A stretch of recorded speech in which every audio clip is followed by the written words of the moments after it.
was like in my notes and my face was covered. I'm like, where'd I go? Wait, I have to see myself. Welcome to the Incoherent Fangirl. Where we're hoping we can say we're cool now after talking to Victoria Fulton and Faith McLaren. We are cool now.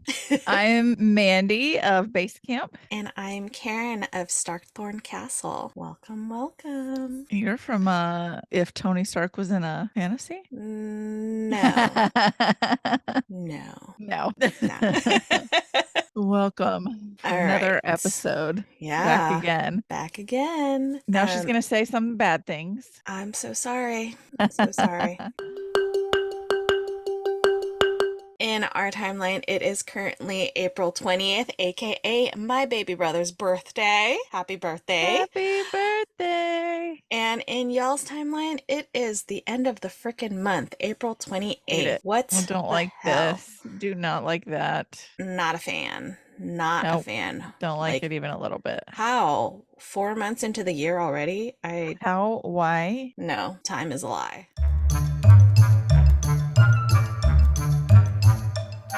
This week in fangirling, tell me what you did. We had our little family day trip to Chattanooga. So we drove, it was really quick. We drove up there, we ate at base camp for lunch, which is where I'm from this week. We had to get build your own s'mores. That in itself was worth the drive. Then we walked down the street to Winder Binder Books. Ooh, I like that name.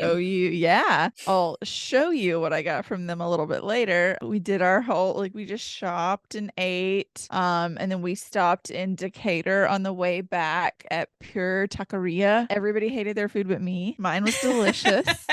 They didn't hate it, but they were like, we were supposed to get barbecue. There's this whole thing where we were on the way there to get barbecue because they had a dog friendly patio, and we get there and I was like, hey, I have 4 and a dog, and the girl was like, a dog can't come inside the restaurant. And I was like, well, yeah, but you have a dog friendly patio. And she was like, oh, we're not seating our patio tonight, even though there was live music outside and a bunch of family friendly games going on. There was people everywhere, and they were the only restaurant, one, not seating outside, and 2, empty inside, because everybody wants to be outside because it's so nice outside. Wow. Anyways, so we ended up at a taqueria. My food was delicious. Everybody else's sucked. So sucked to be them. I am still working on Book of Night. I just kind of randomly listen to it when I am cooking or whatever. I'm still so confused. It's getting less confusing, but I'm still like, what am I listening to right now? I don't know. And I don't know if it would have been any easier had I read the physical book. I'm just I'm so lost. I read Satisfaction Guaranteed by Cornelia Stutz Waters. And I think you talked about it on the podcast before. Yeah. So just very quick, it's about a woman who dies. She's the owner of an adult toy store shop, and she's got this live-in, I don't know if you'd call her a tenant, they were friends, who runs the shop with her, helps her run the shop. Well, the woman dies and her niece comes to town, and they find that the restaurant, why am I trying to call it a restaurant, the adult toy store has been left to both of them, but they have to save the store because she was terrible with money, and it's kind of forced proximity. Will they, won't they? I loved it. I thought it was very cute, very good, and I'm obsessed with Cornelia anyway, so Yes. Oh my gosh, I love her. after talking to her last week, I'm a big fan. Yeah. I read Elia's Cool Now by Victoria Fulton and Faith McLaren. More on that later. And I've been watching, I've watched an episode and a half of the new season of Love is Blind. We've got one engaged couple, and everybody else so far sucks. So have you ever watched any seasons of Love is Blind? Okay. No. The very first season, the very first couple, I think they were the first couple to get engaged, is Cameron and Lauren. And when I tell you the world should be obsessed with them, do you know the premise of Love is Blind? It's the one where they go into booths and talk to each other, but Yeah. they can't see each other, right? Yeah. Yeah. So it'll be 30 people, I think, 20 or 30 people who go in. They have scheduled dates with the other 30 people. It'll be 30 men, 30 women, which I really don't don't like that. Like, Mm-hmm. we could be a little bit more inclusive, three, Yeah. 4 seasons in, but they go on like speed dates and they kind of hone down who they want to talk to over, I think it's like a 2 or 3 week period. And you spend so much time with these people that the premise is, do you fall in love with someone before you even see them? Mm-hmm. And so then if you propose and somebody accepts by the end of this time period, you go on like a little, like a 1 week trip to somewhere tropical, Mexico or whatever, together because you've seen each other at this point after you propose and say yes to get to know each other. Then you move into an apartment together at home. And that's when you introduce your families and blah, blah, blah. Cameron takes Lauren to his house and it's like a beautiful house. And he's like our age, but at the time he was like 28, 29. Mm-hmm. And he was like, I didn't know that I was going to do this show when I got this house. I didn't know, what my future was going to be. He said, but every detail of this house when I bought it and when I've been, making it a home has been for my wife to be here. Aww. And he gives this like whole speech about how like he knew she was coming, he knew she was going to be there. And I think they still live in that house, like the dream couple. They are wonderful. They're still Aww. together. They're on Instagram all the time. And so, like, it does give you some faith that love could be blind. But then there's also like delicious drama too that they'll be like, they'll like sneak up to one of the other couples because all of the couples go on the same like vacation Mm-hmm. for the week. One of them will like sneak up to somebody else and be like, I really wanted to propose to you. And I'm thinking that I might have made a mistake and I should have proposed to you when they've already said yes to somebody else. It's so messy. So it's one of those Your things I put fave. on. It's one of those things that like I put on when I'm like, I just want to like lay here and chill for 20 minutes before I go to sleep. That's what I've been doing. There are two really, really mean girls that I hate, Micah and Irina. They suck. They're gross, mean girls. And then I went to the used book sale today. Longtime listeners may remember because I haven't told Karin any of this other than that. Yeah, she hasn't. Yeah. So, anyways, you may remember about a year ago, we went to the used book sale and had a little bit of an altercation with a man there who Man did some not child. so common sense things. Yeah. So we walk in and I see my friend Lauren, who was with us last year Mhm. at this box. And she was like, oh, he's here. Like, really? And she said, yeah. She said people were in line talking about, like, what are you here for? Are you looking for anything in particular? And he was like, no, I'm just looking for anything I can sell. Like, in the line, point blank is just bragging that he's going to take books from people who want to read them so that he can turn around and sell them at a Markup, way marked up. 700% markup. So I am ready. Okay. So I see because he has like the silver totes, like gray silver totes. Well, I see some on the ground next to all the books, but he's put like a sweater over the top of it. So I'm like, okay, maybe you learned your lesson last year. You still have it in a terrible spot because he's got this box of books next to all of the boxes of books that are for sale, literally touching them. So I'm like, but whatever. He's covered it. People will leave it alone. Well, then he kind of walks down another aisle and I see he's got a box at the end of the aisle that I'm on that doesn't have a lid on it and doesn't have anything over it. And I can't remember. I think it was Children of Blood and Bone. There was something like a book on top that I have, but I was like, I'm taking that. It had not been paid for yet. I paid for it. I didn't steal a book, but I was like, snatch. I took it right out of his box. Yeah. So then I'm standing there going through books like next to it. And then another person comes up and they're like, going to go through this box. Well, I'm not going to say anything. What am I going to here to police your stuff that you've left here?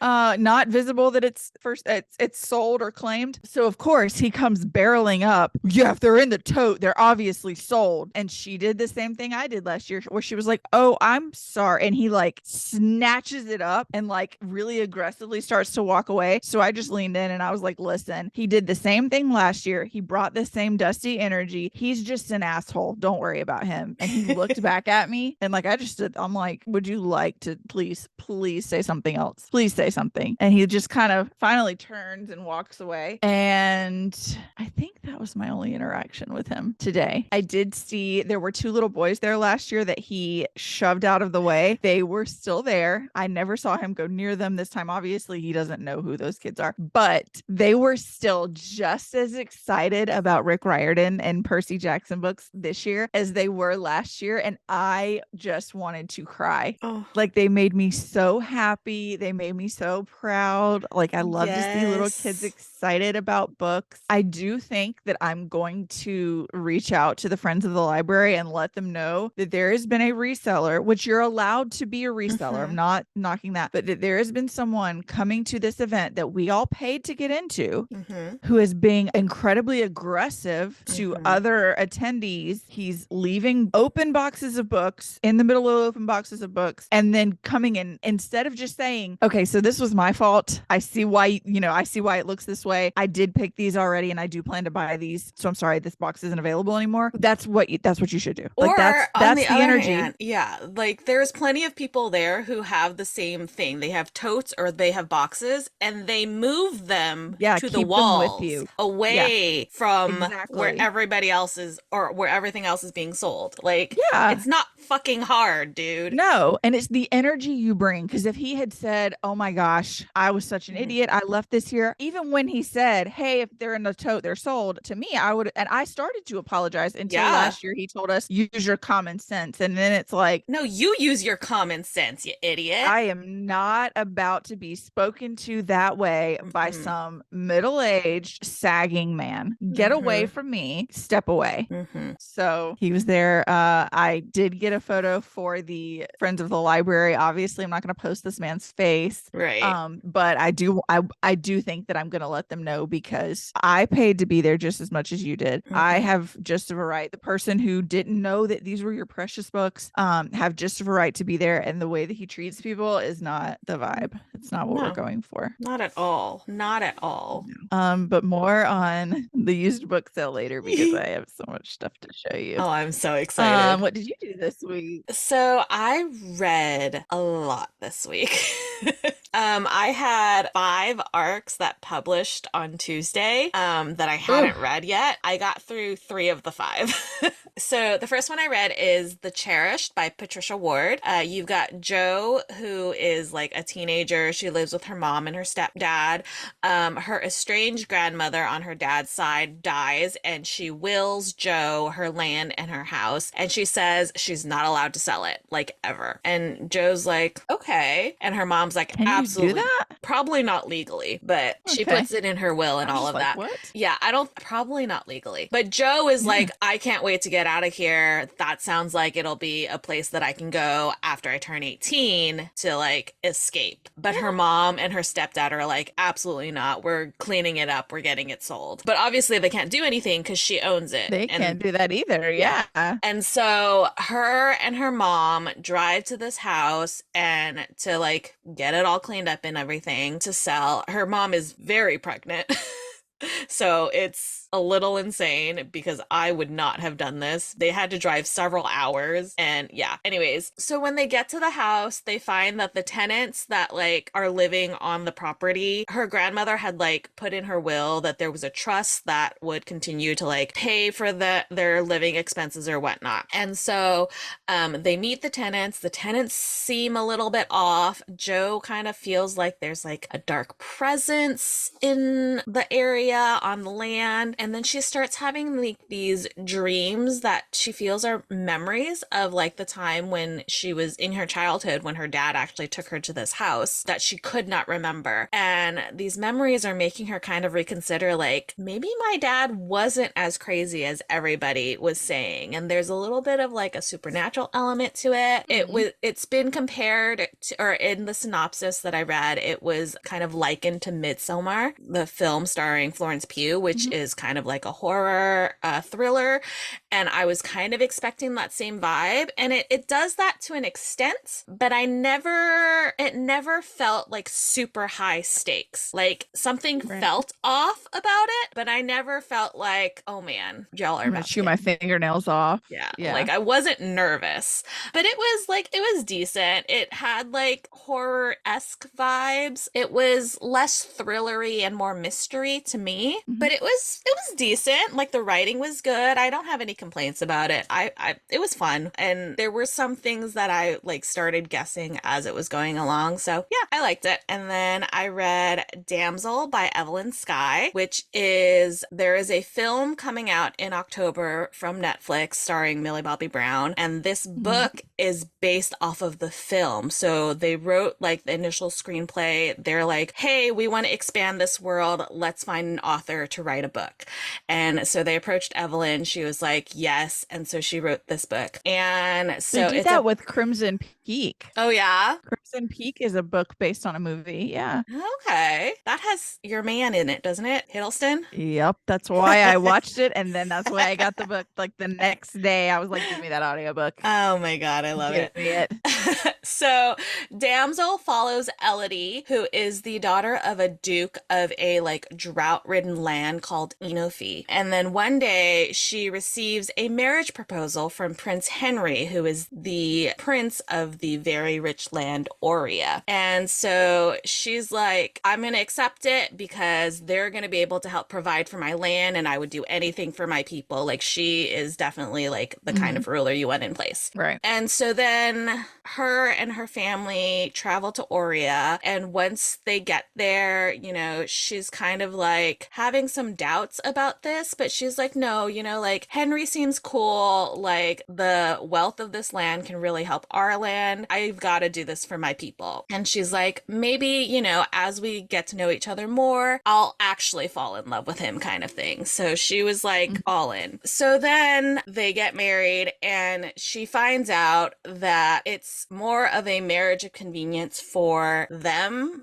the rich land, because Henry and his family have this like ancient agreement with the dragon who like lives on the land, where they have to sacrifice 3 people with royal blood to the dragon every year in order for their land to continue to be prosperous. And No. so the way that they're doing that, instead of having their own family You've killed, talked about this before when you got it or something. yes, yes. Okay. I was gonna say Yeah. this is so familiar. Yes. And so the way that they are avoiding having their family killed is that they are marrying their son to a girl. She becomes a princess, and they have like a ceremony where they cut their hands and they put their hands together, so she now has royal blood. And Ugh. so the princesses are the ones who get sacrificed. And so Elodie gets sacrificed to the dragon, and she's not your average damsel in distress. She, is like, I'm going to make it out of here. I'm going to survive this. And she finds that the women who came before her left things behind to help the next people Oh, to I like love survive. that.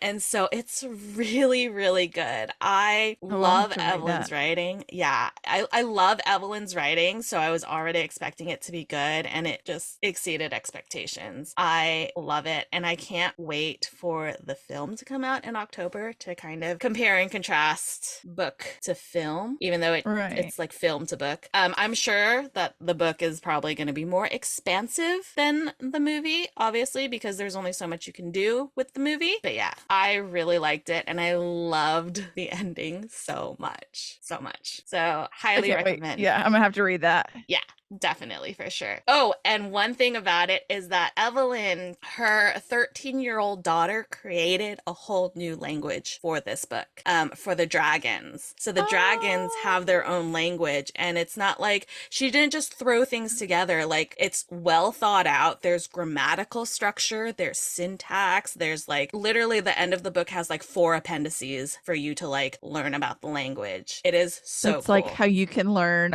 Elvish now. Like there are Hmm. college courses on Right? Elvish now. Like that is so cool to I me. love that. So, yeah. And the fact that she's 13 and she did this, like, Yeah. that's amazing. I love it. Yeah, for So I sure. recommend that. And then I read Adelaide by Genevieve Wheeler. It is her debut novel. And oh my God, I will read anything that this woman writes. This book was so good. And so it's Adelaide is an American who is living in London. She meets and falls in love with Rory, who is an Englishman. And Rory is basically like the most red flaggiest flakiest, worst Oh boyfriend no. ever. But like when he does give her the time of day, she just feels like she's on top of the world. He's the sun. Like she That is makes me blinded by sad. that. I know, right? And who of us have not been there where we are so Right. enamored with somebody that we completely ignore red Right. flags, Ignore it all. ignore everything. So she's like on the brink of like, she's like, oh, I think I need to get out. Like she gets to that point, and then a tragedy happens to somebody in Rory's life that pushes him into like a deep depression. And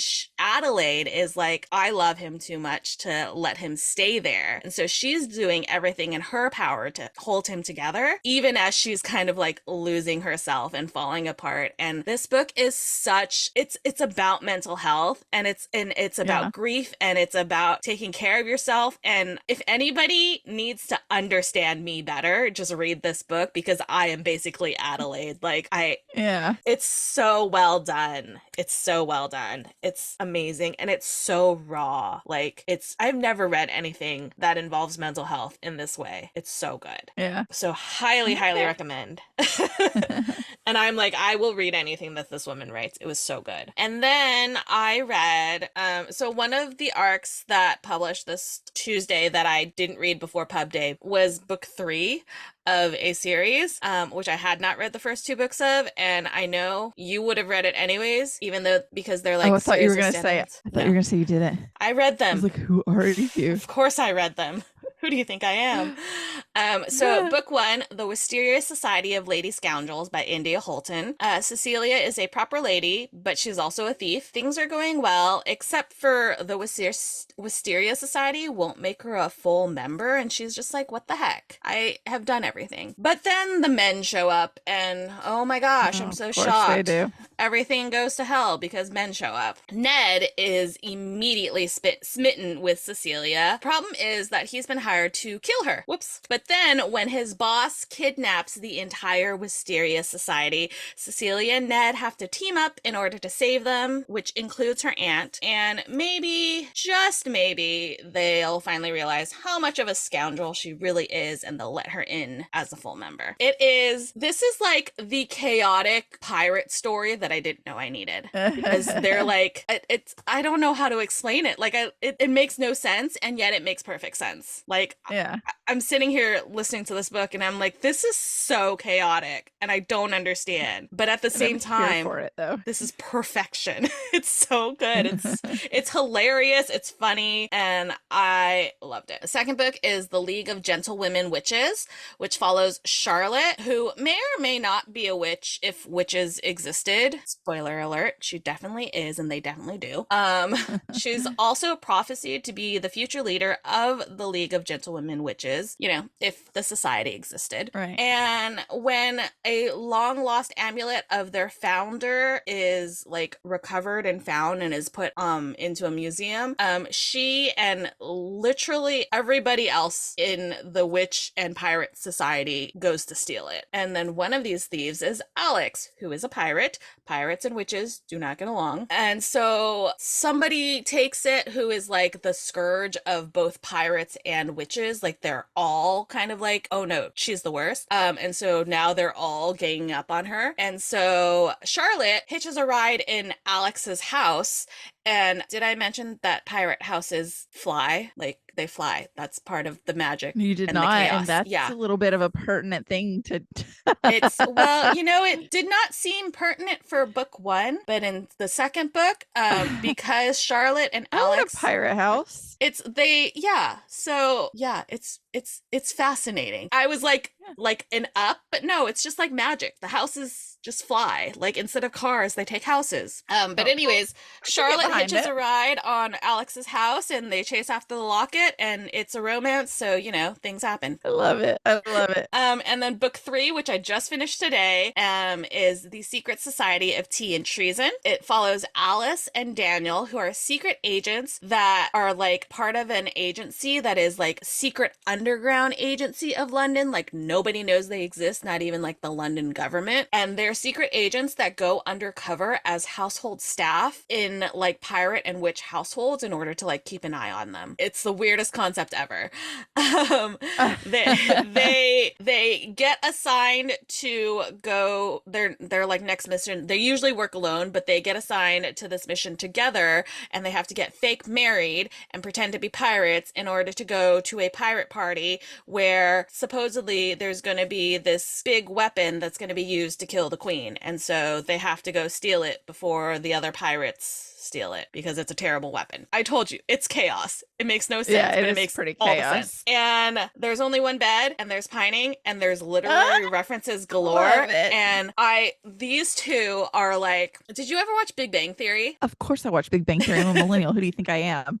So they're like Sheldon, but like times 100. And it's like, Oh my God. they're like, so like Alice takes everything literally. There are points where Daniel says something and she like looks at her, or she looks at him, and she's so confused, and he's like, it's an idiom, I don't mean literally. And she's like, Oh my God. that makes more sense. But like they're so like, I have to have zero emotions and it's all about work and all of this. And then they're both like, I'm so attracted to them, but they're clearly not attracted to me. But it's because they're both like putting on this facade of I have no emotions, and it's like, it's so insane. Oh my God. Okay, this is like a slight spoiler, but I have to tell this because it's so funny. There is a point, and it's a romance, so we know something's gonna happen, but there's a point where they get like trapped, and they're like, you know, what we could do is have sex. And then what they do is they write a list of like things to do to lead up to it. So it's like rule number 3 is there has to be kissing, and rule 3B is there has to be kissing with tongue involved. And it's like, oh my God. like, it is so fucking I love that funny. they put rules on it. It's so funny. And she's at one point, she's like, okay, so if we're following the rules, we'll be like, in about like 12 minutes, I'll be at like pleasure level 8. That is the most Sheldon Cooper thing I've ever heard. It is so funny. This was definitely my favorite of the 3 books. It was hilarious. I recommend the whole series, but especially this one. Yeah. There is a point where he asks her, like, because they're trying to go undercover as a married couple, he asks her, like, what are your hobbies? And she's like, I don't have hobbies. And he's like, well, you like to read. And she's like, reading's not a hobby, it's a way of life. Fair. Yeah. Fair. Yeah. And then he like looks at her and thinks about it. He's like, oh no, you're right. And I'm like, Okay. oh my God. Yeah. Accurate. It's great. It's great. I loved it. So I have 3 more books. Oh my God. I know, it was a crazy week. I read Wayward by Amelia Hart, which you It's read a good one. earlier. Yeah. It's very good, and it made me anxious, and I definitely would recommend checking the content warnings before you read it, because I think they're on my blog. They are. But I definitely forgot to do that because there are things that like bother me, but I don't get triggered like to the point where I like I have to stop. So I forget to check trigger warnings sometimes. So definitely don't do that with this one. Yeah. There are go find our blogs. Yeah. You can find my blog. It's really good. I was a little bit confused at first because it like jumping around a bit. Yeah. And then I figured it, and I'm like, oh, it's so good. Yeah. It's so super good. good. I read Horror Hotel by Victoria Fulton and Faith McLaren. It's about 4 ghost hunting teens who go to investigate a haunted hotel in Hollywood where a girl was found dead in the elevator shaft. One of the teens is a like psychic / medium type who can see dead people, but also sometimes she can like read people's thoughts and see their auras. And then they expect it to be just like any other ghost hunting trip that they've done until something unexpected happens and things get way more serious. And it is a lot of fun. Yeah. It's not too scary because it's like YA. And so it was never anything where I was like, oh my God, I have to put this down. I'm too scared. But if you're like afraid of ghosts, probably don't like take some time to read this one, but it was really good. It was really fun. I'm afraid of no ghosts. I don't want ghosts in my house, but I'm married to a ghost hunter, so I texted you. I was like, it's ghost hunting teens. What did it say? It's the Blair Witch Project for the TikTok generation was what was on the little blurb, and I was like, yeah, it is. It's great. I really liked it. And finally, I read They Both Die at the End by Adam Silvera. I'm not summarizing this because I'm still mad at the world. It's so sad. And I I hate to tell you this, the the second one's got to first, be the worse. die at the end is worse. Yeah. Well, so I But don't what you will love is there are cameos. so I don't know if I was just expecting it to be like the worst pain that I've ever had in my life, or if I'm just dead inside, but like it was sad, but I cried for like a chapter and that was it. Yeah, it's not like I was like I don't expecting to know. be devastated, and I was like, I'm sad, Ugh. and this is really sad, but I I'm can just go on saying after this. that's how I felt with the Song of Achilles. Like you've got Mhm. people like I'm crying so hard I'm throwing up, and Yeah. I was sad, Yeah. but Yeah. So I was just like, wait till the first to die I at the end know. there, baby cakes. I was like, maybe she meant the second, maybe she meant the other Oh, I one. was sad in both of them, but it Yeah. wasn't I don't really know how to explain it. It's Yeah. sad. It's definitely sad. It's definitely sad. And I spent the whole book anxious because obviously, like, It's I like mean, they tell you, they but then tell you're you like, the book is the "The- spoiler. Like the yeah, book but then you're title is the like, spoiler. So you spend the whole it's time gonna mislead anxious. me. It's just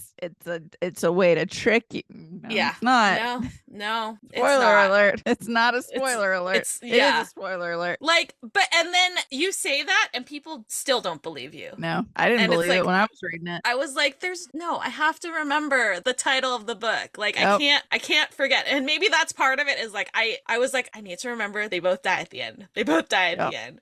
Don't fall in love Because with them. I was like, but you do. I know.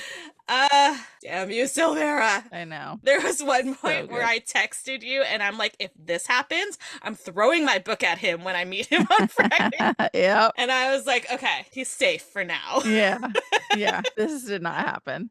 So yeah, I'm gonna read the first to die at the end tomorrow because I don't have to work, so I will have that on, and Good I'm luck. thanks. I'm not ready.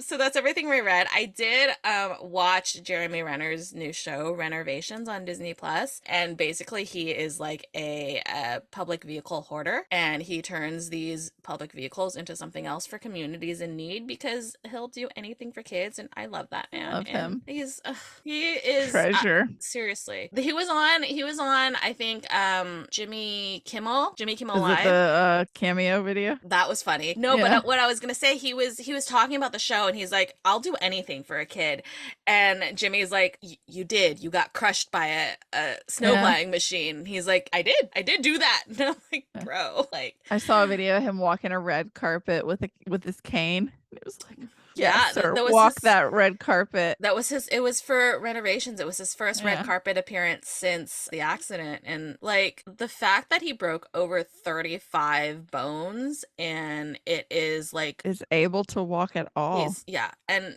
he had like a collapsed lung, and Yeah. his like eyeball had popped out, like, and he looks amazing. And Yeah. it's been like 4 months. Yeah, and like looking at him, you wouldn't you wouldn't tell. tell. You wouldn't be able to tell that like anything happened, which is Yeah, amazing. which is great. I love Yeah. it. I'm so glad. I was so anxious on New Year's Yeah. Day when I found out. Like, Yeah. anybody who knows me knows I like love Jeremy Renner. So when I heard the news, I was like in a ball on my bed. I'm like, oh God, oh God, oh God. Yeah. Please be okay. So yeah, I'm very glad he's happy. The show is fun. He has crazy ideas and they somehow work out, and I'm impressed, and like good for him. Literally, he has like over 200 vehicles like this, like buses, fire trucks, My like God. things like that he just revamps into like a mobile community center or like a mobile dance studio, like things like that Aw. for communities in need. And I'm just like, how does anybody not love this man? He's like everybody precious. needs to love him. I love him. So yeah. And that was my week.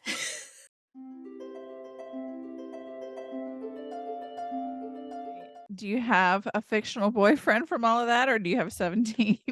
I will give you one. Okay. And it is not a fictional person. It is Jeremy Renner, Mine obviously. isn't fictional either.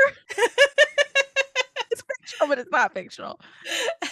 My imagined relationship with him is fictional. But he is not a fictional person. But it like seeing him on like talk shows and talking about the accident, like they did a whole Diane Sawyer special, and Yeah. seeing him talking about the accident, and then to see him like obviously they filmed this before the accident, and to see him like how much joy he had and how much like he really wanted to help these communities is just Yeah. It's amazing. inspiring, and it's amazing, and I love him. And so Yeah. Jeremy Renner is my fictional boyfriend this week. Mine is because my brother shared an article today on Facebook and he tagged me in it and he was like, if this happens, I'm gonna riot. And I'm like, if this happens, I'll love it enough for everybody on earth.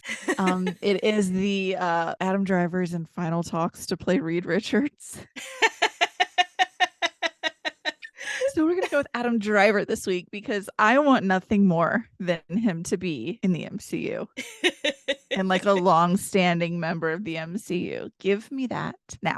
That's all I want that right now. Make It's it fair. happen. We'll see. So we're gonna We'll go with see Adam how it Driver this goes. week. I like that. I like that. Actually, I'm gonna add like an honorary fictional boyfriend because you reminded me you were talking about the MCU. I saw a clip of, so not a fictional person, or yeah, not a fictional character, but an actual person. But I saw a clip on like Instagram, I think, of Brett Goldstein on, Mhm. I think it was like Stephen Colbert, and he was talking about how like he was telling his parents like, you need to go see, there's this new movie called Thor Love and Thunder, and I think you'd really like it, it's really funny, you should go see it. And they're like, oh, not really our thing. He's like, no, just trust me, just go see it. And apparently his mom spent the whole time in the movie texting him about it, and then it's getting to like the end, and she's like, oh, I guess spoiler, Russell Crowe's back, and he's like, you need to look at the screen right now. And they like almost missed him because Oh she was my busy God, texting. Mom, get off your And so I phone. was like,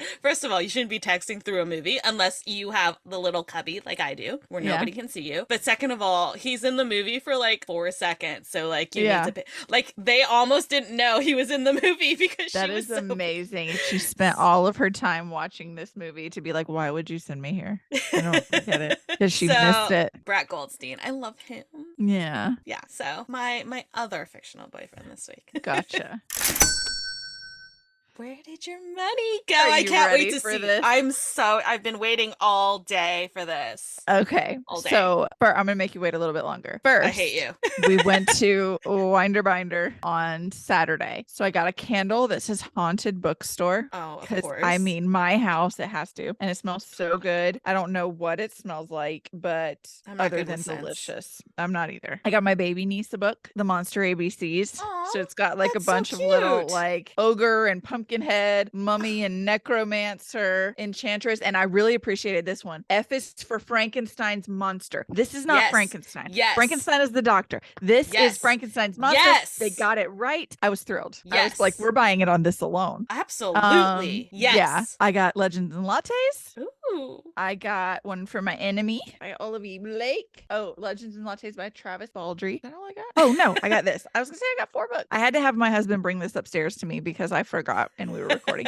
It's the Atlas of Monsters and Ghosts. I got it for my coffee Ooh. table, but it is so cool. So it's got like, it breaks them out by like ghosts of the Middle East, of Asia, Japanese monsters. And so they'll have like a map, like this one's Europe, and like where each like monster or legend that's is so from. cool. Yeah. Like this is Greek mythology. There's like a whole section on Greek mythology. Oh my God, that's amazing. Here's the Middle East. Yeah. I love it. And it's really bright and colorful. So I'm going to put it on my coffee table as like a coffee table book. So we have a few books. I love that. I got an arc from the Hachette Social Club, Falling Upwards, Living the Dream One Panic Attack at a Time by Jeremy Fall. I didn't spend money on that, but I got my copy of If I See You Again Tomorrow by Robbie Couch. We love him. And then today I got an arc from a source that I have locally called Coronation Year. They messaged me and they were like, are you interested in this? And I was like, it's the the monarchy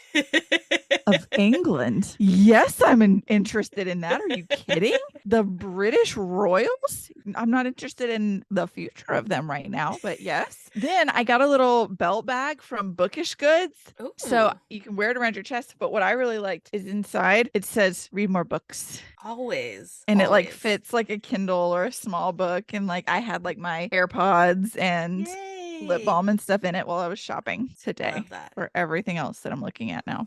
I can't wait. I'm so excited. Okay. Give it to Okay, me. here we go. First one is you're not gonna care about this one, but I got this for my coffee table too. It just says dogs, and it's just a book with pictures of dogs in it.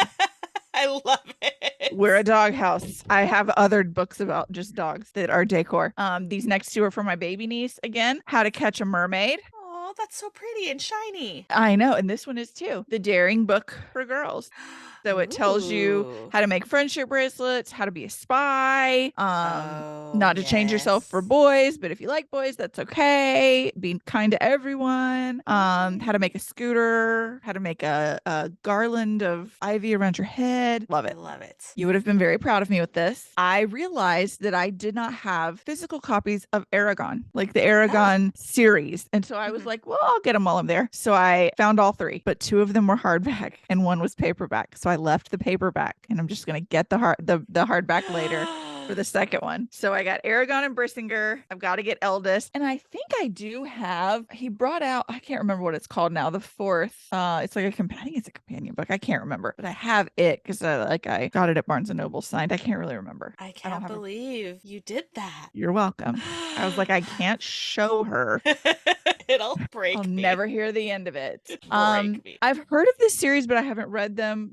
And they only had one. This is the third one, but it's the third Kingdom Keepers book, Disney in Shadows. So this is a series that is, I think it's like teens or like young kids who get stuck in Disney after dark and Oh, have like adventures. And so this okay. is one you could share with your kid. I Yeah. like that. So I think this one starts on Tom Sawyer Island. Fun. And I think they're all in my Disney. Like they talk about Mhm, going to Animal Kingdom next or whatever, mhm, mhm. but you still get a lot of the Still. same lands. Yeah. Yeah. Still. I got some Rick Riordan books. I got Magnus Chase and the Gods of Asgard, The Sword of Summer, and the Hammer of Thor. So that's 1 and 2. Nice. I can't say no to Asgard. I got the book I was missing from the Kane Chronicles, which is the Serpent Shadow, also Rick Riordan. Nice. A lot of those I'm just trying to complete because I have like a whole section of teen Right. and YA for the twins. And then a lot of these I either liked the cover or the title. We Are Called to Rise by Laura McBride. No context, like the name. Nocturnes by John Connolly. Thought That's it was pretty. pretty. Yeah, I was like, snatch. This is an arc from 2018, but I thought it was pretty. Girl Made of Stars by Ashley Herring Blake. Oh, I know I'll her. check that. Do But you? Corelia talked about her last week. Did she? Ashley Herring Break. She wrote Delilah Green Doesn't Care. Okay. I didn't Yeah. even put two and two together. Yeah, yeah. Well, I got Very Girl Made of cool. Stars. Yeah. I got Geekarella by Ashley Poston. Oh, She's sitting on a food truck with a I guy like dressed that. as a prince. I'm I in. also had to get this one, obviously. The Princess and the Fangirl, also by Oh, Ashley Poston. absolutely. There's a cat. We love Animal Companion. This one has a dog. Perfect. Give me another royal family that I will always want a book about. The Secret Daughter of the Tsar. And it Mm. mentions the Romanovs. Hand it over. Give me that now. I got City of Villains by Estelle, I think it's Laurie. And I love on the back cover, there's a heart that says J plus M. Oh, I am I married to love Josh. that. So, and I am Mandy, in case you You are forgot. J plus M. This is a book of poetry. It's Pillow Thoughts by Courtney Peppernell. Oh, I like that. Is that a I know. jellyfish? Yeah, it's a jellyfish. It's pretty. I like it. It's a collection of poetry about and prose about heartbreak, love, and raw emotions. And Oh. it says it's divided into sections to read when you feel you need them most. Make a cup of tea and let yourself feel. Oh, love, love, perfection. I got this one for the cover because it's insane. Kingdom of Souls by Rena Barron. Look at Ooh. her. Is she not the Oh, coolest thing you've yes. ever seen? There's Absolutely. apparently Reaper of Souls is a sequel. They didn't have that, but Okay. Very cool. A Lady's Guide to Mischief and Mayhem by Amanda Collins. Oh, I haven't read it, but I have the third book in that series from Yeah. Forever sent it to me. So it I thought so. I yeah. was like, there's something Yeah. with this. Yeah. Yeah. I got The Cousins by Karen M. McManus. There's somebody left a let me see what this is. Left a tab. It's just a tab. One of these books, I think it was Kingdom Keepers. I found two sticky notes where they were like, one of them said excited and then the other one just said scared. And it was like in a kid's handwriting. Oh, It was like a Disney book, so it's not like scary, I scary, love but they were like, I'm that. excited, I am scared. Teach them how to annotate young. Yes. I got The Young Elites by Marie Lu. Oh, okay. So I was just talking to somebody today about how I like love Marie Lu, but have literally read Yeah, zero of her same. books. So, Lauren asked me at the book sale, "Have you read anything about her?" Because I've or read anything by her because I've heard a lot about her and I want to read this. And I was like, "No, I have not, but I have heard all of the same good things, and so I'm gonna get that." I'm gonna meet her this weekend. Well, tell her that we are on it.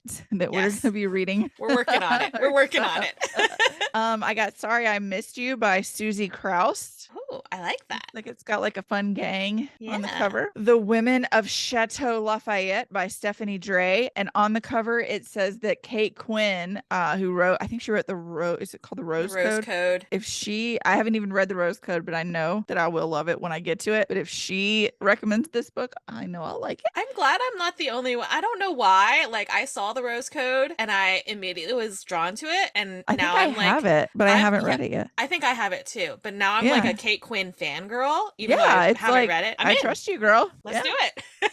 I got Kill the Boy Band by Goldie Moldavsky. Yes. They are friends, they are fans, they are sick of being nice. And then it says, this book is not game changing, it is the game. Ooh, okay. I'm intrigued. This one I could not say no to. It's Mandy by Julie Andrews Edwards. Oh, well, you had to. I was like, It's I'll required. take that. Yeah. I got Anna Kay, A Love Story by Jenny Lee. Ooh. And last but coolest, I got a freaking uncorrected proof arc of The Honeys by Ryan LaSala. Oh my What? God, I love this book so much. The way I snatched, because at first I just thought it was The Honeys. I Yeah. wasn't really paying attention to the little Yeah. top of the spine. And I turned this thing over and saw uncorrected proof, and I damn near fell through the floor. Yeah. Like my hand was So shaking when I took the cool. photo. This is the only thing Karin knew about, I think. Yeah. I text her this. And I was like, do it. You have to take it. Oh, I love it. Yeah. It's so good. I also, it's all the way over here.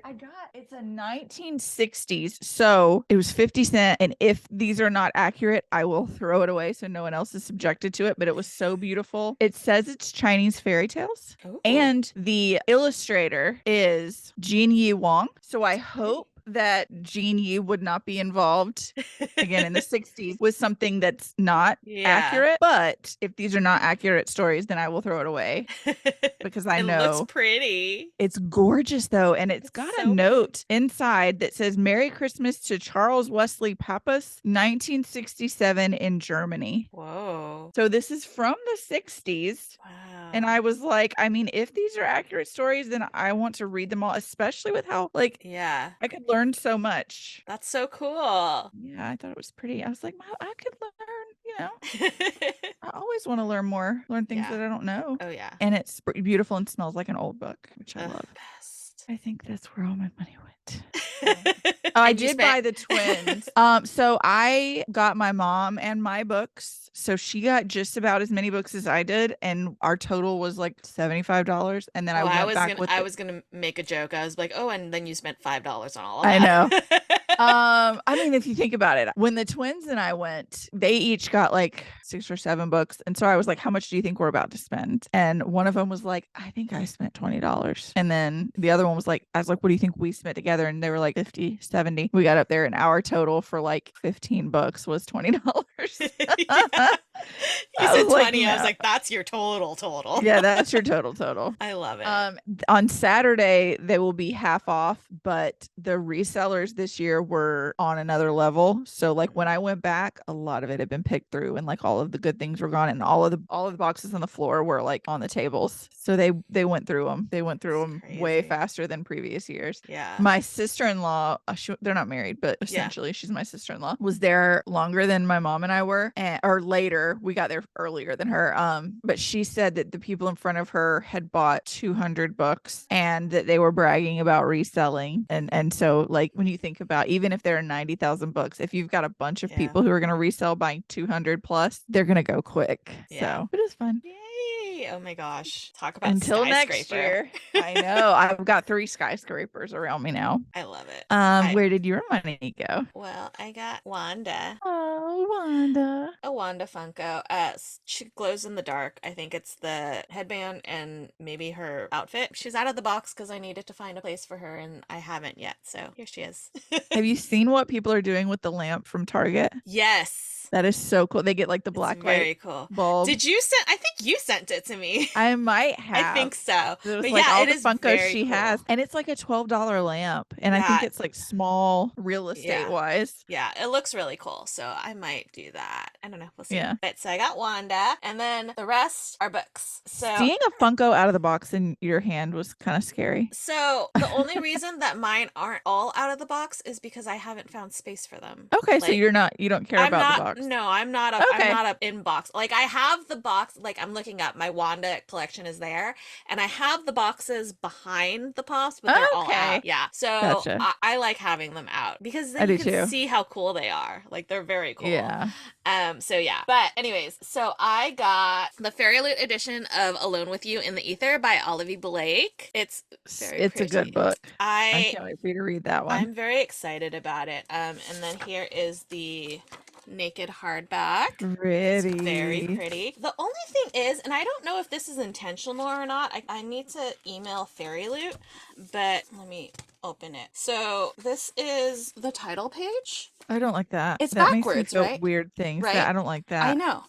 It doesn't feel right. But then if you go through like part 1, it should be on this side, but it's on this side. And the pages are, I'm going to Post email in a them. group in a Yeah. Fairy Loot group too, because you could have somebody who could reach their book and say, Yeah. And I've noticed it on accident. So I took a couple pictures and I'm going to ask, but it's very pretty. yeah, it is pretty. I And mean, it's a good book. and the pages are in order, like everything's there. Right. It's just at the Wonky. Yeah. I feel like it has to be on purpose because every part says is on that side, but like why? Okay, so there are like things in the book that like are kind of like socially unnerving where you're like, Yeah. That makes my teeth feel itchy. I don't like it. So maybe So that may actually be on purpose maybe, to make yeah. your stomach a little upside down. Yeah, because it definitely does not feel Yeah, good. it's like, oh God.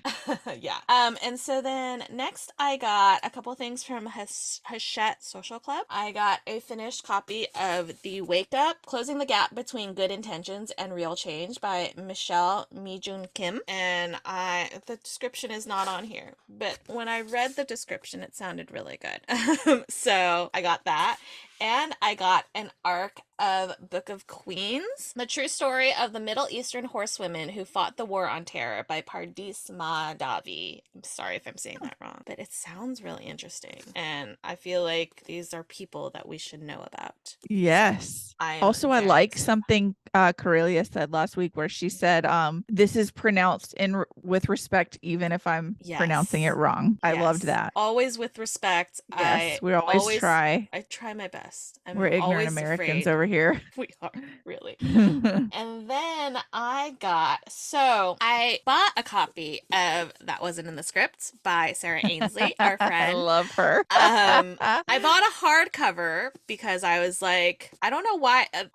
Normally you get a hardcover and then like months later the paperback comes out. Mm-hmm. They had both options. I went with hardcover because it just feels like it sticks around longer.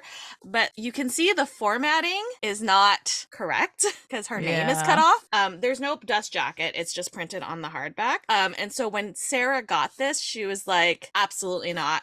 So she annotated a paperback for me. Oh, I love her. But she didn't. So I specifically ordered and had it sent to her house so that she could sign and like write a note in it for me. And she went and she annotated it, and it's very cute. She did a great job. There's lots of annotations. I can't wait to reread it and read everything she wrote. Yeah. But she did everything except sign it. Which I'm still still laughing about. It cracks me up. I Um, freaking love her so I much. love her so much. And at the very end, in the acknowledgments, she wrote in ... and Mandy and Karin, who will always remind me to hashtag do it for him. I'm like, Do it for him. do it for him. So I'm very excited to have these. I texted her and I was like, that just means that you have to come to California and sign them now. I don't make I the rules, know. sorry. I don't know if she commented on the Incoherent Fangirl post about it or something, but I Yeah. was like, you're gonna make me send you mine, aren't you? You're gonna make me send you my copy. Damn it, Sarah. It's Ugh, very cool. She like you can see she went through and there's like I love her. notes everywhere. There's a chapter, I think it's like the first Rowan chapter, maybe, where Alex is in it. It's like Alex's only scene or major Mhm. scene. And when I was reading it, I messaged her and I was like, I love Alex. And she's like, I do too, but nobody else seems to. And I'm like, no, Alex is like my love. And she went through and every mention of Alex in that chapter, she highlighted and put a heart next to his name. And I was like, thank you. She's so precious. I love her. So, yeah. And then I got I got 2 copies of this from our friends over at Forever. It's Blame It on the Brontes by Annie Serrano. One of them is for me, and one is going in a little free library close to my house. I love it. I love it. They're doing this now with some of their books, and I'm just like, that's so cool to like be able to Yeah. put a copy into a little free library. So yeah, and I'm excited to read this. Yeah. She has another book coming out later this year called Leave It to the March Sisters, and so I'm like, I need it. Yeah. I'm in. I'm in. So I can't wait to read that and to read the other one. And lastly, I was very complaining about this earlier this week because UPS is trash. But They no they worries. delivered. No worries. There was no way. There was no way. They could find a way. They would. Okay. They would find They a could way. find a way. I got an email notification saying my pre-order for If I See You Again Tomorrow had shipped. I went to check the tracking and it's like, it's going to be delivered on April 26th. And I'm like, the hell you are, first of Right. all. And I looked at it and it's like, it's in Reno, Nevada. I'm like, I could drive there in 4 hours and just pick it up. You're not Yeah. going to take 10 days to get Right. this to me. What's the I reason here? refuse. I refuse. And so then it like updated and it was still saying it was going to show up on the 26th when it was literally at a facility an hour away from me. And I'm like, no, it's being delivered. We're not this doing week. this. We're not No. doing this. Absolutely No. not. It is being delivered this week. And so it is here and it will be signed tomorrow. Yes. So I'm very excited. I didn't know it was glossy. I love it. I didn't either. Yeah. Oh my gosh, I love it so much. Say, my copy. I'm not digging up my copy again. In your skyscraper, your multiple skyscrapers, yeah. So that is where my money went this week. It was much more chill than you. But I didn't have a used book sale to go to. So, No. yeah. There's one so this was in the county that I grew up in, which is like a county over from mine. It's always the biggest, but my county has one next month, which is more low key. So my mom and I will probably go on like the weekend instead of like going on Thursday when they open. Yeah. So yeah, I'm excited for that because Yay. we're not done with our book sales for the year. I love it. And that sound means we have an intruder alert. Intruder alert. Oh my gosh, this week we're so excited. We have another bestie duo on the podcast. We have the amazing Faith McLaren and Victoria Fulton. Welcome, welcome, ladies. Hello. Hi, thank you. So excited to be here. Coming. Thanks for I'm coming. so excited. We're so excited to have you. Their new book is Ellie is Cool Now. Ellie is cool And in case you now. didn't know, it's an international phenomenon, y'all. And I Yes. I get it. On- I understand. It's great. I love it. On the pad of what? Yeah. On the pad of what? Yeah, this was like when we saw that on the cover of the book when they showed us, we were like, that's crazy. Okay. Wild. Okay. I got it in the mail, and my nieces read Wattpad all the time, and they like saw the logo and they were like, "What is this? What is this?" So they were excited too. They were like, "You got a Wattpad." Oh I my know. gosh. I know we had Great. so many teen readers on Wattpad when we were first doing Ellie. There were so many. They're young- still there, you know. They still chime in from time to time to talk to us about high school. So cute. Oh, I love that. So for anybody who doesn't know, give us the elevator pitch. Like, tell us what Ellie is Cool Now is about. So Ellie is a TV writer who hated high school, but she kind of grew up to become a writer on a TV show about high school, and it is struggling with that a little bit. So when her invitation for her high school reunion comes in the mail, her boss at work on the show she's on intercepts it and gives her kind of an option to go back to the high school reunion in exchange for potentially getting her dream job. And Ellie, though she hated high school, cannot refuse that. So she does go back to her high school reunion and ends up reconnecting with her former best friend, who is now her ex-best friend, and the boy she had a crush on, who kind of knew she existed, but like didn't know Her that she had a crush. high school crush, I guess we would say. I loved this book so much, you I did guys. too. I can't even Although- express it. You could not pay me to have gone to my high school reunion. No. Like, Same. it was in somebody's, like, it's on his land and it's on a field in his land. And I'm like, Oh my gosh. Sounds like And, a like- horror movie. Like, yeah. I was like, I'm not going to get murdered. Are you out of your No. mind? No, I that's love not that terrible. idea, but like for a book, Yeah. but like not. Yeah. That's the thriller version Like- of this book. Right. Right. Yeah. Oh my gosh, I yes. had like friends in my class, but like the people that I like would want to see were like the year before me and like the 2 or 3 years after me. So it's like the coolest people wouldn't even be there The people Yeah. that I would want to see, I already see. or Like, keep up with yeah. on Keep up with. Facebook. I Like- You're still like, like yeah. I don't need People to probably wouldn't relive go, that. Yeah. people are gonna hear this and be like, "Oh my god, she's such a bit." No, there were people in my Like me. class that I loved and I still love, but But you still not didn't want to go enough back. go I into mean, that. I don't wanna go to I that. don't think anybody does. Like my husband No. actually, he was just like, we were just talking about it, and he had like a high school reunion dream like last night, which is hilarious. And Ugh. I was like, would you go back? And he's like, I don't think I'd recognize anybody, because he like was like an art guy, and he like didn't really have like a big friend group, and was just like, I don't even know who would I see, but had this dream and very much had gone back and didn't know why he was there. Oh gosh. Yeah, I really hated high school. So a lot of like Ellie's internal dialogue is my internal dialogue about high school too. And so like my reunion was quite a while ago, but it was around the time that we initially wrote this book. It was like maybe a year or two after. And I was just like, this is like, it's like a romantic horror story, because it's like, I cannot imagine actually going back and like feeling the way that I felt back then, because even though like, you know, I was like kind of in that, like I was in the miscellaneous category with Ellie. I wasn't like, I didn't have like I didn't fit in anywhere. And I remember kind of like just that feeling of like, you know, there are certain people who in the hierarchy of high school who like wouldn't talk to you, or like, you know, when it's just kind of like that hierarchy is really like, it really affects your self-esteem. And I think that's kind of that the inspiration for this book was that sort of horror story that like neither of us, and I think none of us here just It would sounds want to like, yeah. would want to No. go back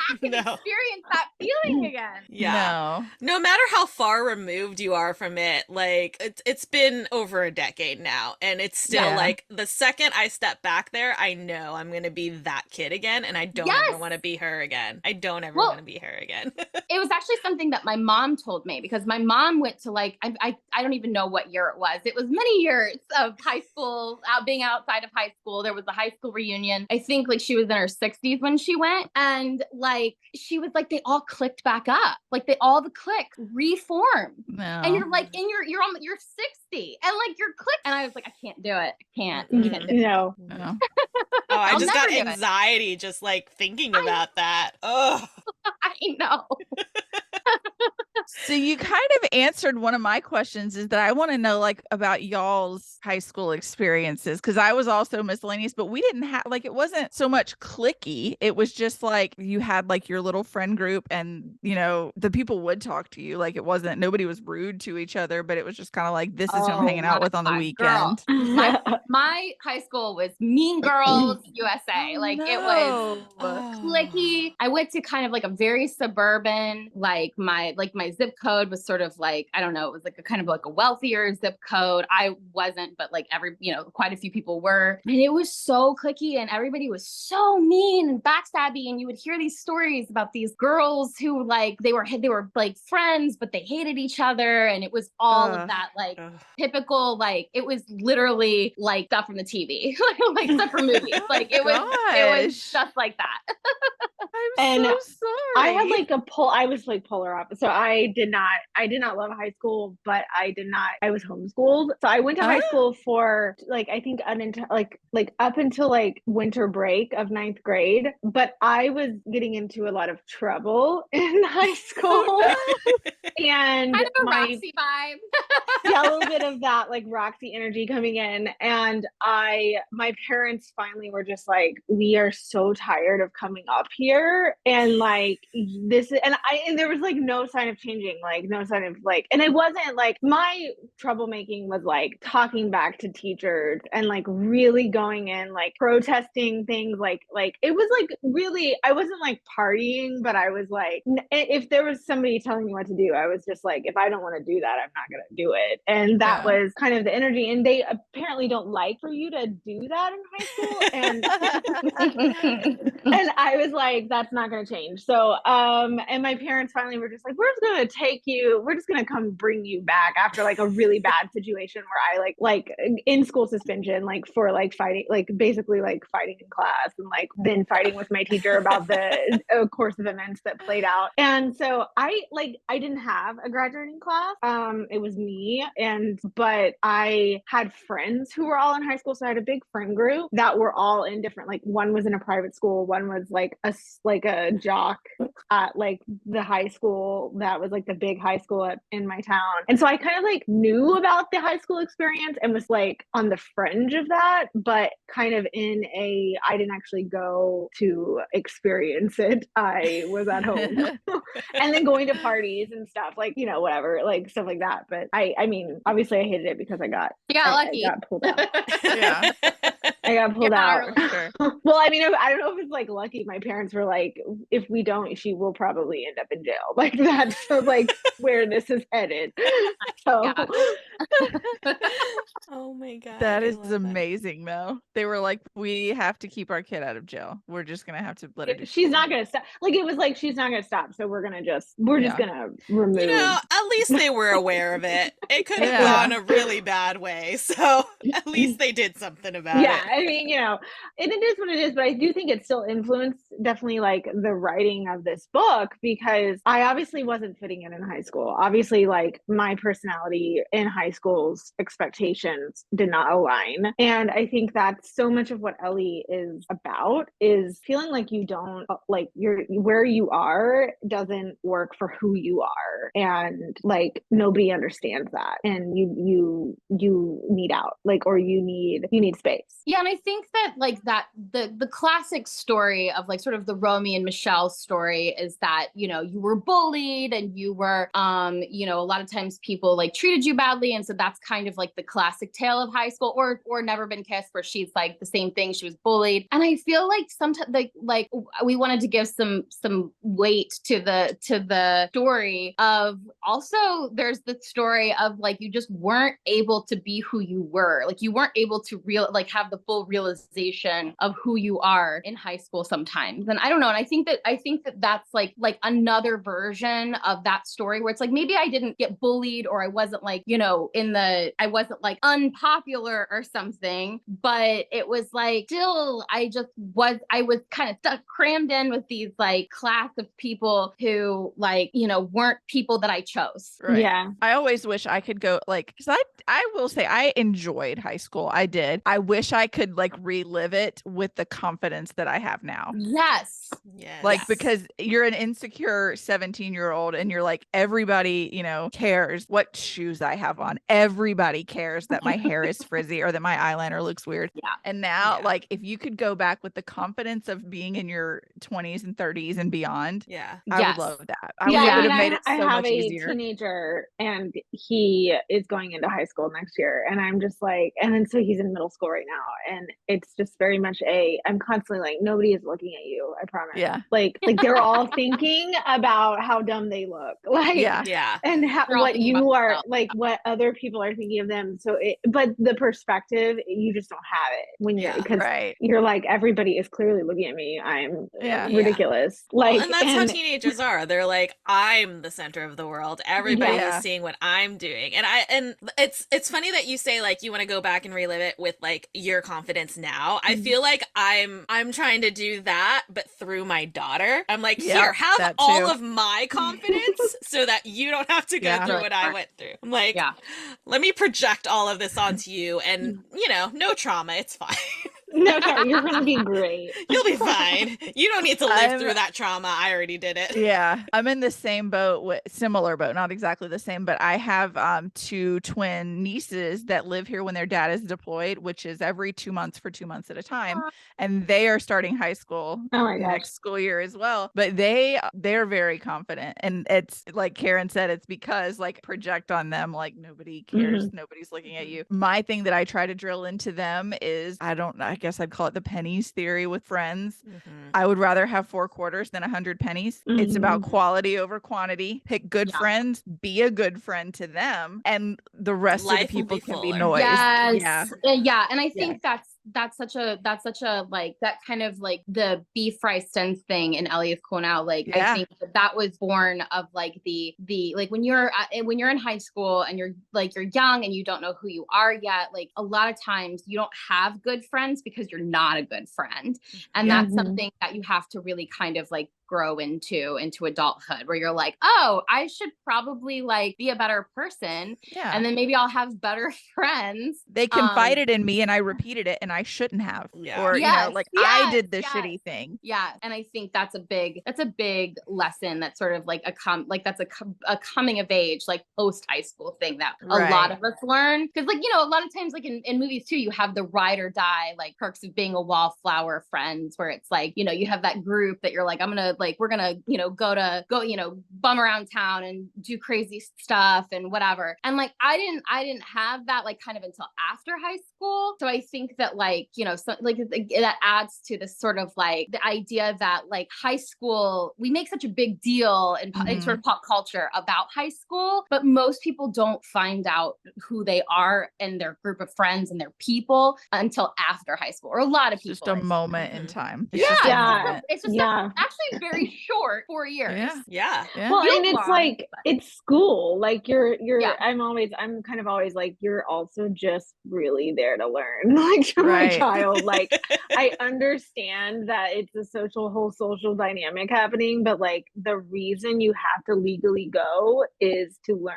Yeah. And To so take that math test. it's just really like, it's not about the things that I think pop culture does make it about. Pop culture does make it about like a lot of things that really ultimately, you know, you may or may not carry with you, but you will carry the trauma with you for sure. But you may or may not carry those friends with you. But you will have to go outside of high school and get a job or go to college or whatever. Right. And I'm kind of always like, usually remember that this is you're here for that. And in the grand scheme of things, it's like it's 4 years out of what, 80, 90 years of your life. Like it's a blip. I guess if you're lucky, It's right. It's a blip of your life. Like So for sure. And you brought up the beef fry Stens thing. And when I was reading that, I was like, I had flashbacks because my best friend in high school and we would have like those necklaces. And so we did the same thing. I forget which one had which, but we'd be like, oh, that's my beef fry. Or we said street end. Really? You did that? Oh my That's gosh, so that's cute. so cute. I was like totally made up. I didn't know that somebody would actually have done that. That's so cute. I was like, oh my God, this is a thing that I did. This is so cool. That's really cute. Oh my gosh. Yeah, I had a best friend K through 12. She actually was sort of an on again, off again best friend who I just had a complicated relationship with. And we had the years where we had the best friend necklace, and then we had the years where we sort of drifted apart. And that was sort of because Faith and I always kind of like find our personal ways into stories. Like we find like this is how I'm relating to it, and this is how she's relating to it. But like my way into the friendship between Roxy and Ellie was this best on again, off again best friend. That it was sort of a second love story, I think, in this book. Yeah. Like this like idea of like, friendship can be like love stories in a way. So that was kind of I want to talk about that.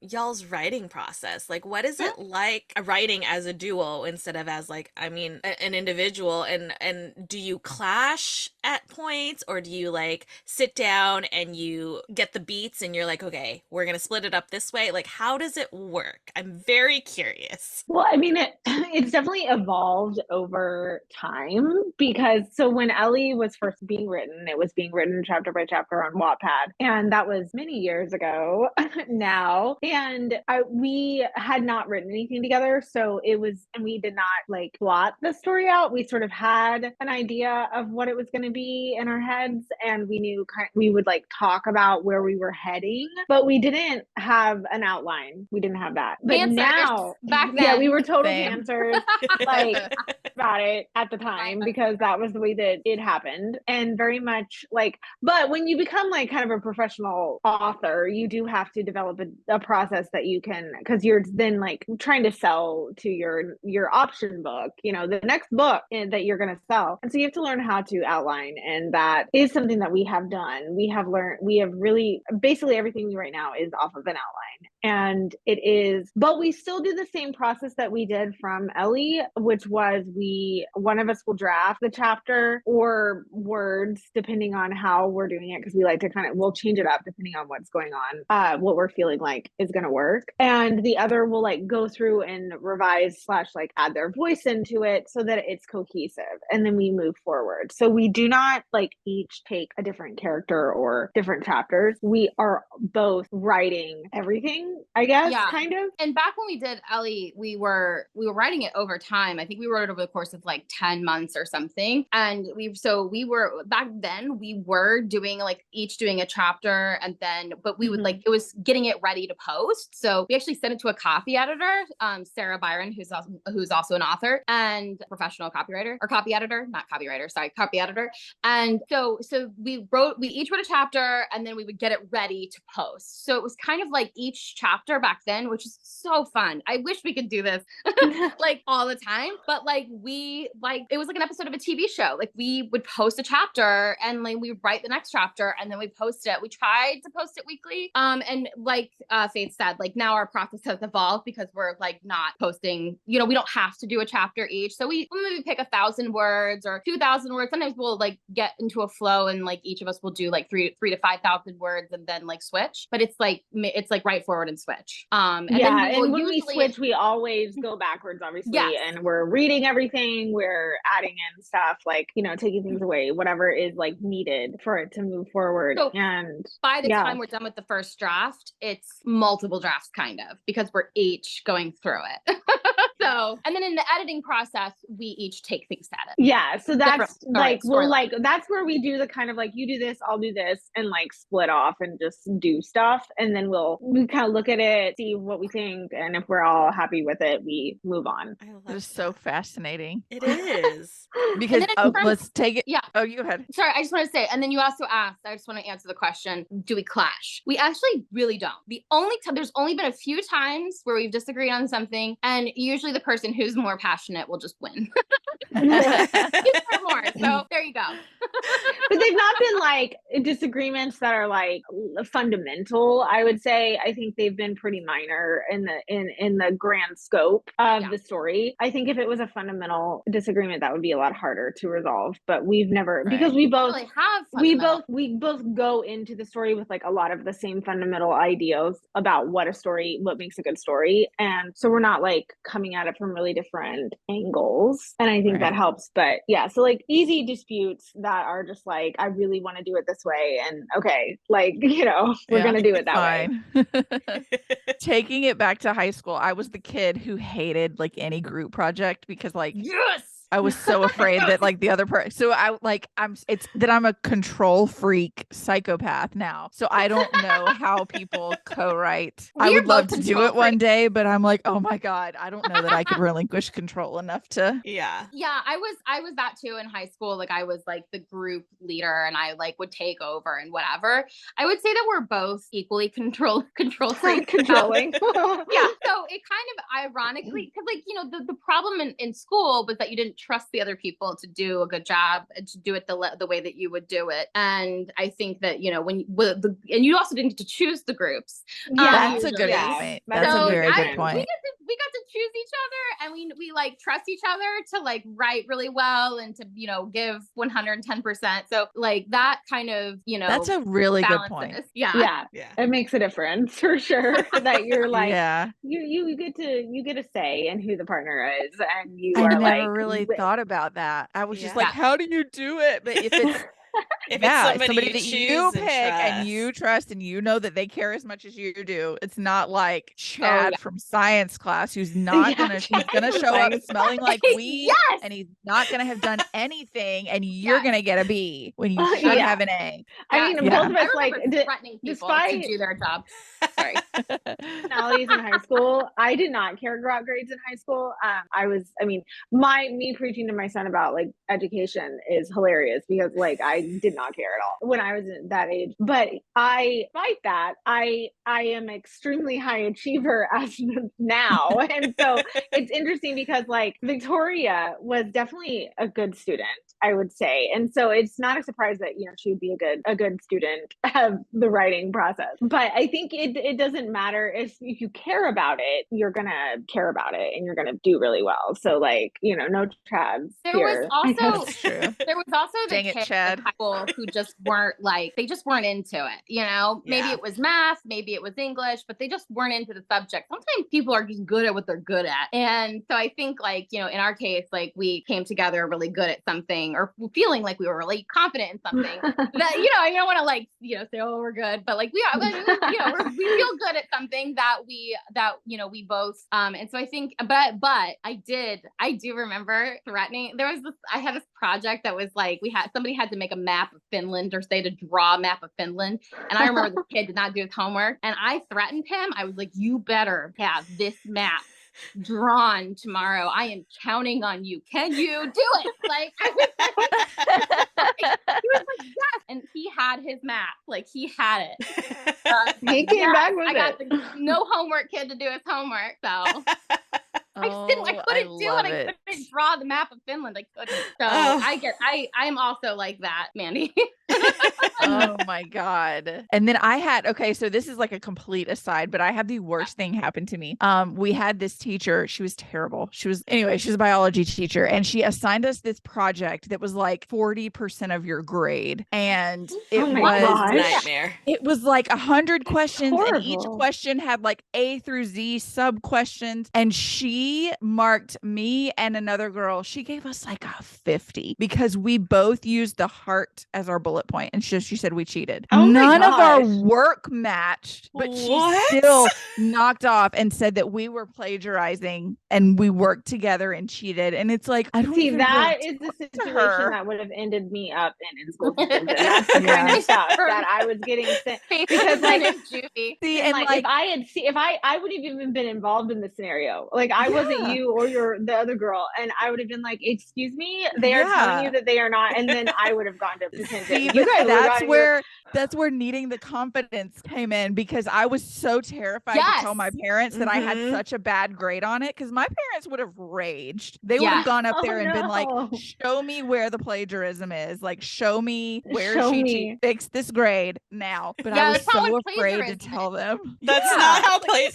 that's not how that that's not how works. plagiarism. That's not how any of this works. At the That time, makes me my so life angry. goal was to be an English teacher. I'm not going to plagiarize. Okay. Yeah. That is like the No. most awful thing that I could think of that you could accuse me of doing. Some of the It was teachers in high terrible. school, I think that I had a teacher they get their priorities all screwed up sometimes too. And like I had this teacher who it was like a skit that we had to do for like French class or whatever. And this teacher was like kind of not my favorite. And she actually I got up and did the skit, and then when I got my grade back, and I had done the skit, like I wrote the skit, I did all the things for the skit. It like the other two people did basically nothing, and I did the entire project, which is like control freak 101. So when we got the grade back, they all got a higher score, and I got docked a point because apparently my midriff was showing during the skit. And when you say, do you have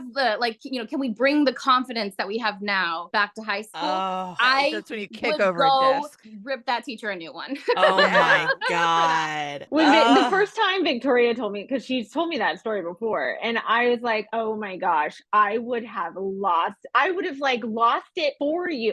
Because that was the one thing I did have that confidence to like do. I don't know. I had no reason to have that confidence. I just had like had it. It was more just like I wanted everything to be the way that I wanted. I didn't want to be told what to do. So I saw that and I didn't want anyone else to be like mistreated. I had a very strong sense of justice, but it was very specific to whatever I thought was right and wrong. And not really necessarily based on anything about like, ethics or morals. And so I like, whenever I hear that story, I get like mad. Like I feel it like rise up, and like I feel the rage inside. I'm out here like, give me the name. Give me the name of that teacher. Give me the name. Yeah. I am on my way. I'm going now. So maybe when I go back, if I see her again, I'll be like, hey, remember when? And see, I have the opposite, because I had the best French teacher ever. She was married to the best history teacher ever. He had Castle Grayskull, like a toy of Castle Grayskull in his room, and he would like come to school dressed as like we did like duck and cover, like learning about bomb threats and stuff in the 50s. Oh. And he came to school dressed as this nerd, and he was gonna like, I'm here to teach you all about your bomb threats. And like they were married and they were the cutest. So like goals. That sounds cool. I wish I had like a fun French teacher. That would have been. She was so cool. She really was. I have friends with her on Facebook. I love her. Miss Bowers. Madame Bowers. She was the best. So we have a couple of questions that we always ask our guests. And this is the moment where everything that you've ever consumed any media that you've ever consumed is going to leave your brain. Perfect. So we have a section, a segment called Fictional Boyfriend of the Week, where we think about all of the things we've read or watched this week, and we pick our, doesn't have to even be a boyfriend, it could be a girlfriend, a non-binary friend, a fictional bestie. Do you have like a go-to this is my fictional boyfriend or person, and then like something recent that is like that is mine? Fictional boyfriend. Karin can never really like. Karin takes a second.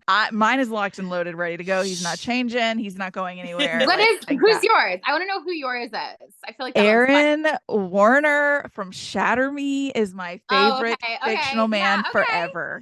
Yeah, and then Lorcan Salvatore from Throne of Glass is like Aaron knocked him down. Yeah, so like forever. Oh my gosh, this is hard. Yeah, everything leaves really your hard. brain. Yeah, it does. I'm gonna say movies and TV shows. You can do movies, just fictional character. Okay, I'm gonna say Joshua Templeman from The Hating Game. That's a good just one. love that whole trajectory of hate. enemies to lovers is my fave. So that's Yes. I'll pick that one. I will. Okay, so I like K dramas Okay. quite a bit, and so the thing that's come the one that's come to my mind is Goblin from the Goblin. So it's like the Great and Lonely God. It's mostly known by as Goblin, and it's Gong Yu though is the guy. So he's very very hot. And but then my something I just recently watched like this week. I'm watching Yellow Jacket, and I like Lauren Ambrose just made an appearance, and she is super crushed from like a long time ago from when I was a teen. So I'll go with both of those. I like Oh, it. I love it. I have such a crush on Melanie Linsky. Like, Oh my God, I love her. I'm obsessed with she's Melanie amazing. I love Linsky. her. I It was didn't so know funny. she like had an accent until recently, and Yeah, I was no, like, she's New Zealand.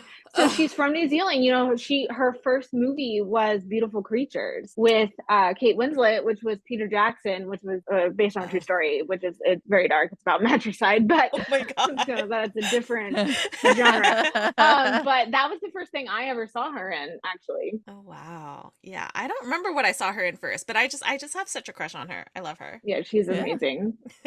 Mandy's always like I'm very plugged into like celebs and I know their names and I'll say I like don't. I think the I'm other sitting here day trying to figure out who she is, and I'm sure if I see her face, I'll be like, duh. You I will, suck at yeah. names. yeah, I sent her something the other day and she's like, I don't know any of these names, and I was just like, excuse me, what do you mean? What did I say? I said that one girl who always plays the best friend, and I Googled that one girl who always plays the best friend, and her name came up, and Karin, and I don't know it now. It's left. Judy It's Greer. gone. Judy Greer. Oh, was it Judy Reboot Greer. that you sent her? Was it I was Reboot? like, I'm like, I or just Judy sent her Greer? the What did she? screenshot.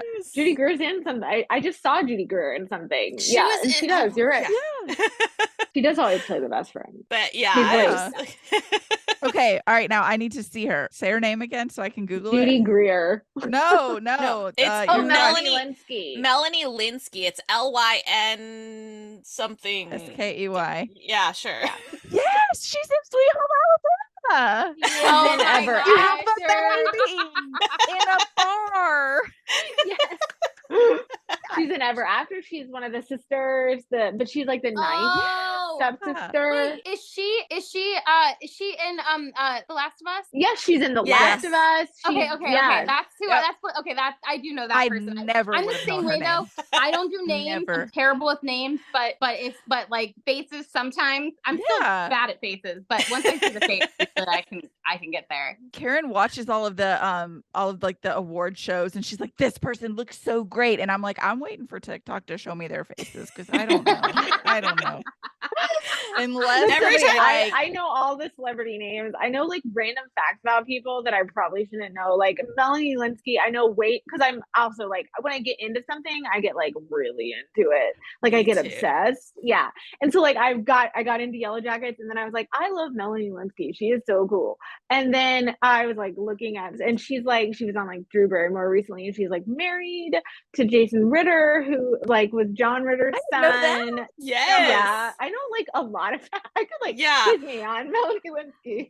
So. We did this thing last season where I think it was just like we were doing some filler something or Oh, I other. remember And it this. was like we were doing like 6 degrees of separation, but you had to connect like It people was the in person to an MCU. yeah, it was like two actors in the MCU, and you had to connect them without using any MCU movies. And she's sitting here like, I have no idea, and I'm just listing off people. Like, this person is in this, and they're in that, and this is how.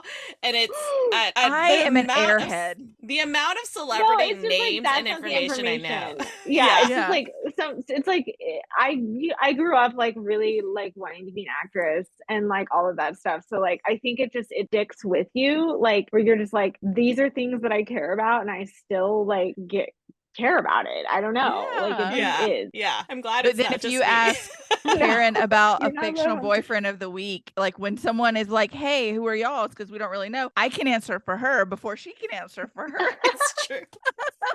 Like, I can't believe you didn't say this person. And she's like, oh, I'm yeah, saying, they're my yeah, favorite. I love them. Yeah, I mean, the thing is, I get celebrity crushes too, and so I'm like, I was like, Okay, well, I we could need to know also tell. those. Yes. Celebrity crushes. My current celebrity crushes are I'm a fan of BTS, so he is a BTS member. His is Namjoon RM. That's my I'm still like it's been over like a year and a half, and I'm still obsessed with him. And Florence Pugh. I'm like really into Florence Pugh. You are Like, in good really. company. Oh my here. God, we just became best friends. She is everything. I love Florence Pugh. Yeah. Like, oh my God, I love her so much. I'm obsessed with her. I'm obsessed with her. I'm obsessed Yeah, with her. And she's gonna be she's in a rom-com with Andrew I Garfield, know, and I'm with dying. Andrew Garfield. I'm dying. Come I'm on. dying. Look, I I can't. was happy to have her with Harry Styles. Like, is there anything more I mean, because perfect? I do not like Olivia Wilde. Sorry, like, but Oh, that that's fair. No. the That's tea fair. of I just Don't Worry, pretended she wasn't Darling there. was like some of my favorite content on the internet at that time. I was living for it. I was Yeah. living for that content. Yes. Yes. Both But- of our fictional boyfriends this week were actually celebrities. They weren't even. Yeah, that's Mine true. was Adam Driver. Like, See, there you go. somebody talked about Adam Driver today, and I was like, that's my man today. You're like, actually, I love Yeah, him. I love him. She will every male lead in a book for her, a romantic male lead in a book is either Adam Driver or Tom Hiddleston. I mean, Okay. No matter what, Like, no I matter can't. what they're described as. Wait, it's okay, either- so question. In Ellie, which one was Mark? Adam Driver or Tom Hiddleston? Neither. So, Do you have a celebrity cast? I'm like, let's do an interview. Have you cast? Have you cast? I'm so bad at like I doing those picture- kinds of who does I things, like picture? I am casting. because I don't know their names. Yeah, I'm like, I understand this. I have no idea who anyone is. So Okay, so I'm gonna try. Like, I can picture the guy's face, but I can't even tell you anything I what could. he was We could. I in. feel like Karen and I could get this. Yeah, Like between the two of us, we can figure it out. Oh my god! well, we can come back. You know, if it comes to you, Let me like, we stew. can come back to it. Let me stew. she's gonna just yell out a name later, and we're gonna be Yeah. like, "What are you talking about?" It's gonna be on Instagram. You'll be like, oh, I remembered.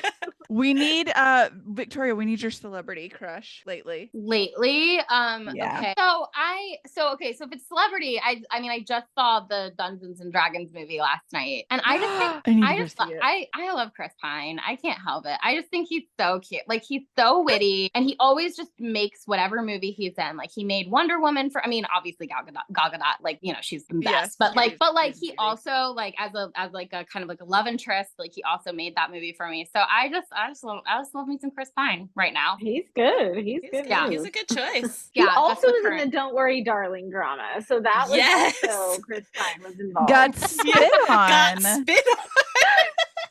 Was like, Harry would never. She was Totally. so offended. I was so offended that these people would even think that of my darling Harry Don't worry. Styles. Meanwhile, Yeah, I'm I over here can't. like, Florence Pugh and Gemma Chan look beautiful. That's all I noticed. Everything. I know Florence Pugh showing up in purple, and I was just That- that was the whole- greatest video on the internet for Oh me. my God. Yeah. She was perfection. I love her. Yeah. Yeah. He was awesome. Dead. Yeah. Dead. But Chris Pine is also awesome. Like I love him. I love that he has a I flip don't- phone. I feel like I don't do like I'm not great at the celebrity crush because I don't know people. Like I'm like I am the person who picks somebody to like perseverate on for like 6 years. Like I just zero into that Yeah. person, and I'm like that person forever for some reason. Yeah. I'm with, but like I like That's him. good. But yeah, like I think that I just like I saw it and I was like, you're so cute. Like I don't know, like I just think he's really cute. But He is cute. I don't know if I would like. I've heard he's kind of a jerk. I don't know if that's true. I don't know. I've never met him, Oh. but his fictional self. Yeah. Yeah. It's cute, That's fair. like, whatever. Karen, the boyfriend in The Devil Wears Prada. I don't. Oh, it's What is something. his name? I don't know what Gre- that. Adrian. Grit. No, His No. starts with the no, G. it's not. Starts Hold with the on. G. I just watched this movie. Grenier. Grenier. That I was Yes. like, Mark gave me Adrian Grenier vibes. Oh. Really? But like with Okay. floppy hair and yeah. Okay. I don't know why. That's just the vibe I got. All right. I love it. Yeah, See, I don't we know got there why. eventually. We I got was there. just like, We wait, got he's in a kitchen talking to Andy and he's cooking and she's yeah. Okay. All I got right. there. We got there. All right. We're going to bring it back to the book. To the questions. Okay, so I would like to know how you guys came to choose each other. How'd you meet? How'd you find each other? Because I love origin stories. Yeah.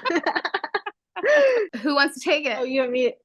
Well, I'll start. You go. Okay, so we met in a online writing workshop. So both of us started writing YA. So she was writing a middle grade, and I was writing YA. And we took a workshop that was online. It was through Media Bistro, so it was like it was the weirdest interface. It was like a chat room thing because that's how long ago it was. Like probably 9 years ago now.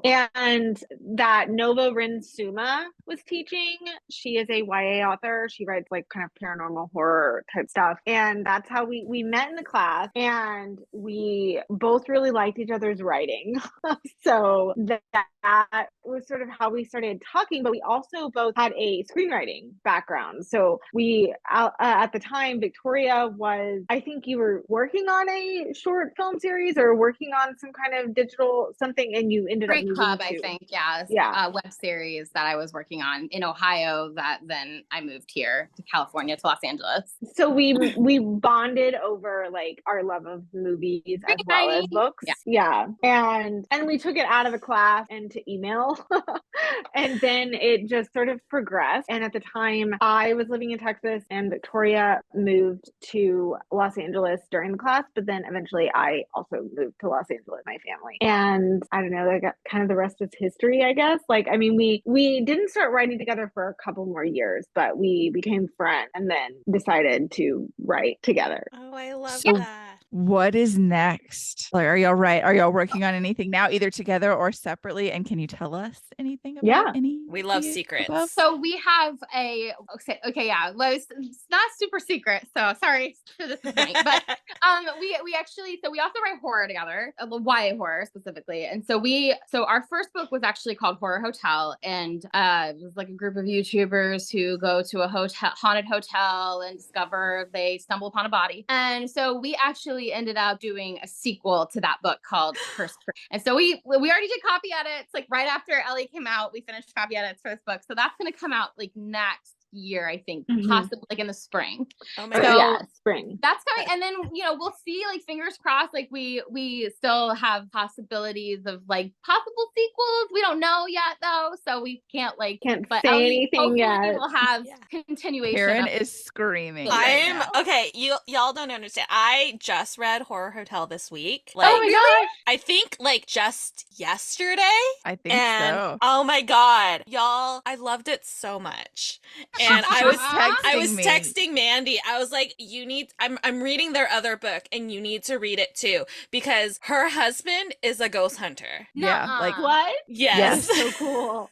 And He, so I was goes into all of these scary places. They he's not ghost facers on Supernatural where they're really weird. They seriously go in. They do the Estes method where they do sensory deprivation and Cool. one person will be in one room. Has he been on TV? Not yet, but his partner has. Actually, Oh. two of the three of them have. So my husband's name is Josh Purvis, and then we have Shane Pittman and Ray Causey. Shane and Ray were on 28 Days Haunted. Okay, because I literally, that's what I was thinking of when you were saying the Yeah. Estes method. I was like, wait a sec, second. I and then recognize Shane was that. on the Holzer Files. So yeah, they do all of like the sensory deprivation stuff. They have a podcast. I'll plug my husband. It's called The Paranormal Mind. And they have like they're filming their own series. One episode is out. One is I think about to be released, and then he's editing the third. They're going to film in Oregon in like August. Oh my God. Wow. So That is so cool. Yeah. And Oh, I'm yeah. terrified. I'm she's like, no. there's this old Don Knotts movie called The Ghost and Mr. Chicken. I am Mr. Chicken. I'm terrified. I want so my house aesthetic, like my living room and my dining room are like the haunted mansion. I want it to look like it's haunted. I do not want a ghost in this house. You're like, no, thank you. Cannot bring this stuff home. You have to make sure you tell everything it can't come home. But yeah, I get all the scary stories. That's a big must. You have to let them know. And something that comes up in Horror Hotel, they that is one of their rules. You have to stay here. You have to tell them you can't have to stay here. Yeah, I was reading it. I was listening to it on audiobook, and I'm like texting Mandy. I'm like, it's about ghost hunting teens. It says it's the Blair Witch Project for the TikTok generation. Like, you need to read this. And it was so much fun. We've also heard Shining before, which I thought was another good comp for it. Like, The Shining for sure. So I was I'm gonna have to read it. I was like literally sitting there, and I'm like, this is gonna happen, and then something else happened, and I was like, oh wait, maybe that's not gonna happen. And I was so confused, and it was great, and it was like, I want to guess what happens, but I also want to be surprised, so I like made theories, and then I was wrong, but then I was right. It was great. I feel like you can kind of guess, but then you can't really guess the why. I think the why is harder to guess than the what. When I got there, happening, but I don't really know why. Yeah. So I think the why is a surprise. When the reveal happens, I was like, oh, it's because of this. And I was like, and that's when the why came through. But until that moment, I didn't know it. So kudos. It was so good. I loved it. And can't wait to read make sure you also get a copy of First Cruise when that is available.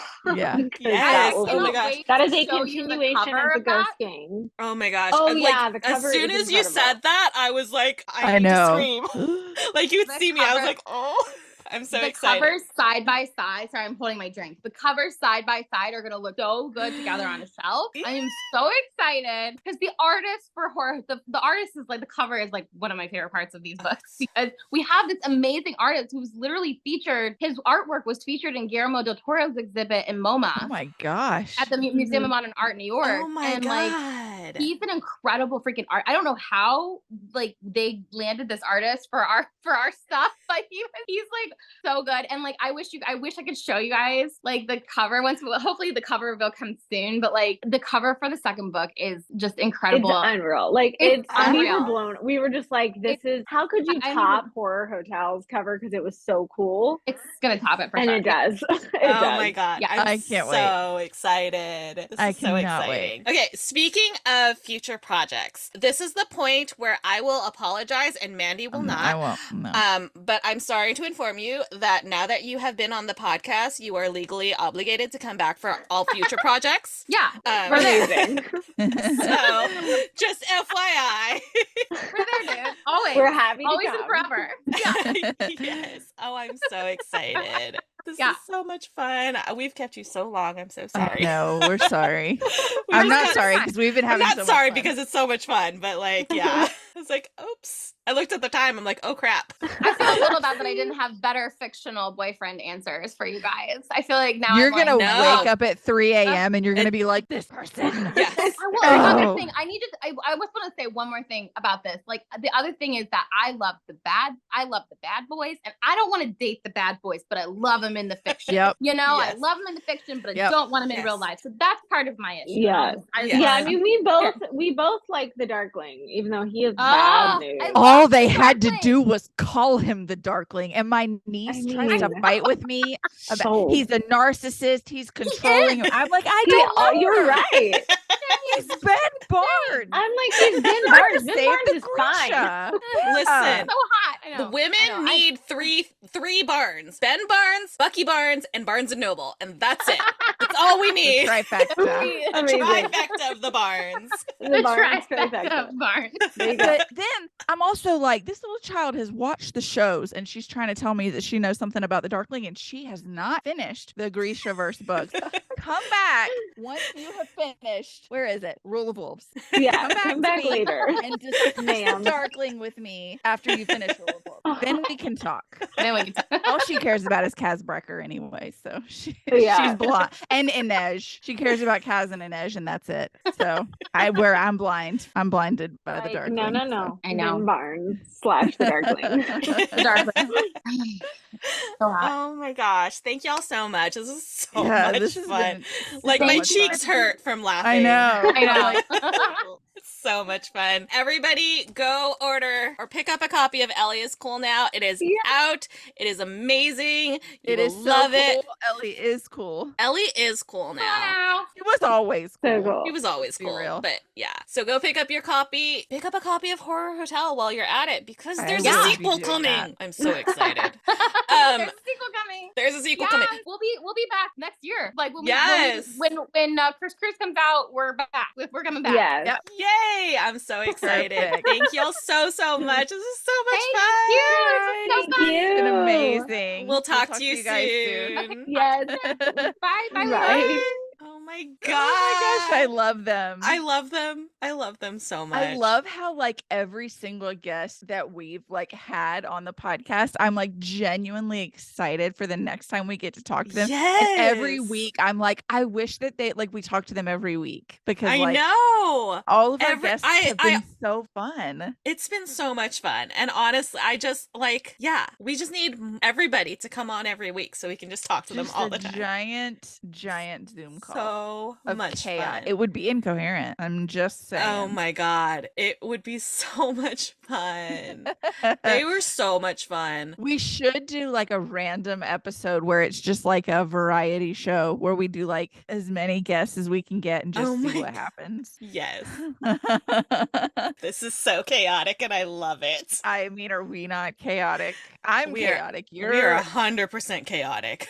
You try to not be chaotic, but I could try forever. you would and be never like not be. rocking in a corner about like too chaotic. I would probably, there would be a point where I like hit my like people limit. I would just do like this and point to like this series, how it's got two. Oh my God. You're the worst.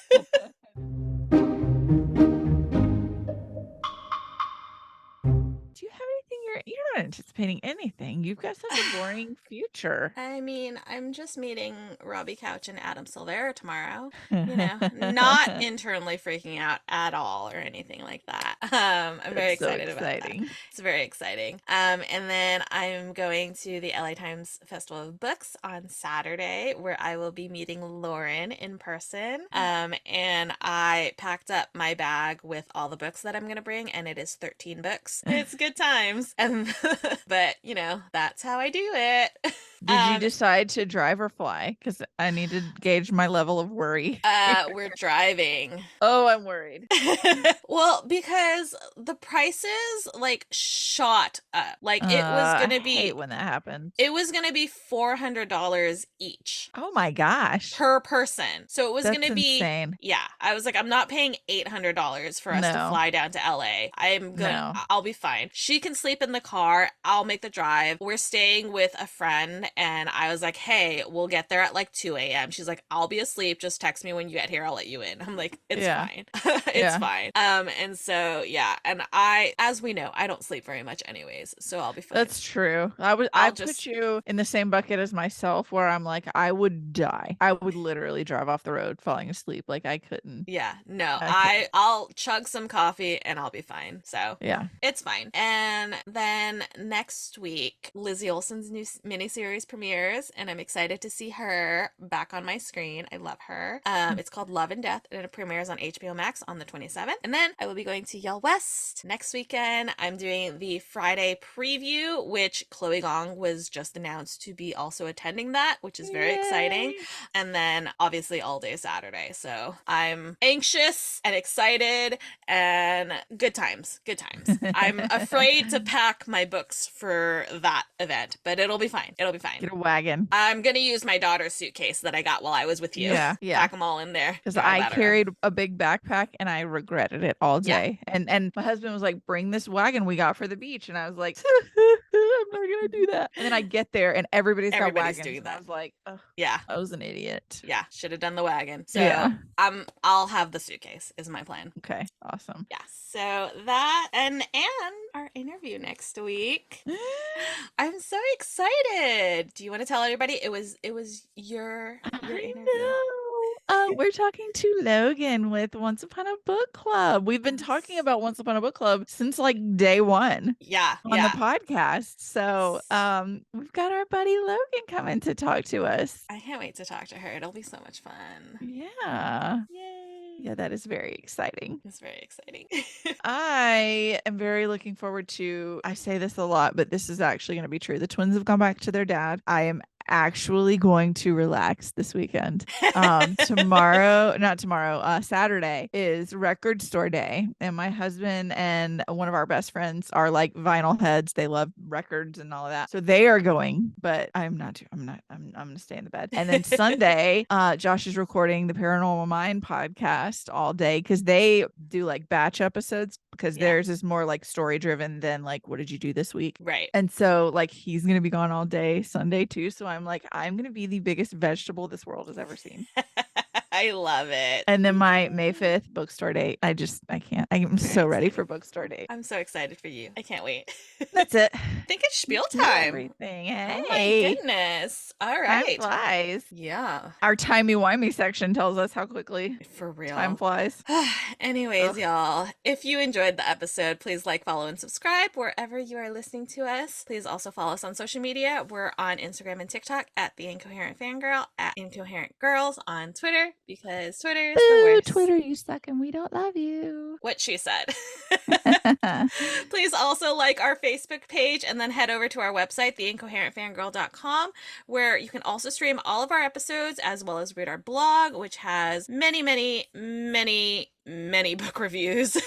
Lots of, I'm behind. I've got some to write. Maybe this weekend when I'm vegetating. For sure. And you can also see our beautiful faces if you so choose. Subscribe to our Patreon. Go to theincoherentfangirl.com/Patreon to sign up. If you have any comments, questions, concerns, suggestions you would like to tell us that we're pretty, we will accept all of that. Send us an email, theincoherentfangirl@gmail.com. We love hearing from y'all.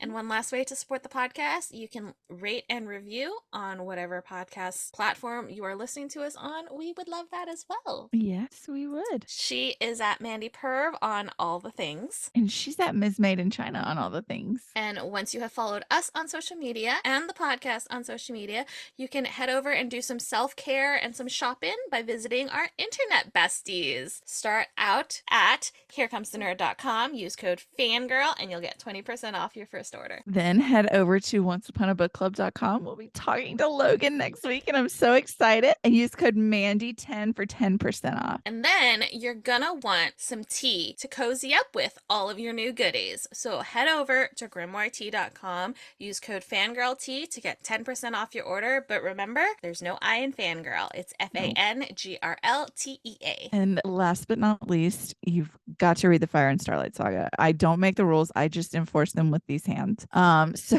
head to amberdlewis.com and use code FANGIRL10 for 10% off your purchase. And I want to add. Oh, yes. Oh, sorry. You go ahead. What do we got to remember? Well, we got to remember that we'll lie for them. Yes, we'll lie for you. If you somebody want a prize from us. Yeah, somebody judging your spending. No. You didn't spend anything. It was a gift from us. You won a prize. Yep. You won a contest. I know I already talked about them before, but also make sure that you go follow our podcast besties. The Paranormal Mind. They have their own Patreon that they are showing episodes and doing all kinds of exclusive content for their patrons. So searchersbelieve.com, The Paranormal Mind. We gotta support the show husband, guys. We kind of like him around here a little bit. I'm a Even little bit though he fond. doesn't want 7 of you, which is very rude. So rude. Very rude. Unacceptable. But he does listen to me talk about my fictional boyfriend of the week every week. So I guess we'll give him a pass. Fair enough. I suppose we can accept that. And that was the was Incoherent Fangirl. Thank y'all so much for listening. We love you. We love you. Bye. Bye. We are sponsored by our friends at Here Comes the Nerd. Pins, stickers, magnets, and more. Here Comes the Nerd has happy art for all fandom-loving hearts. New customers can use coupon code FANGIRL during checkout for 20% off their first order at HereComesTheNerd.com. Coupon applies to ready-to-ship items only.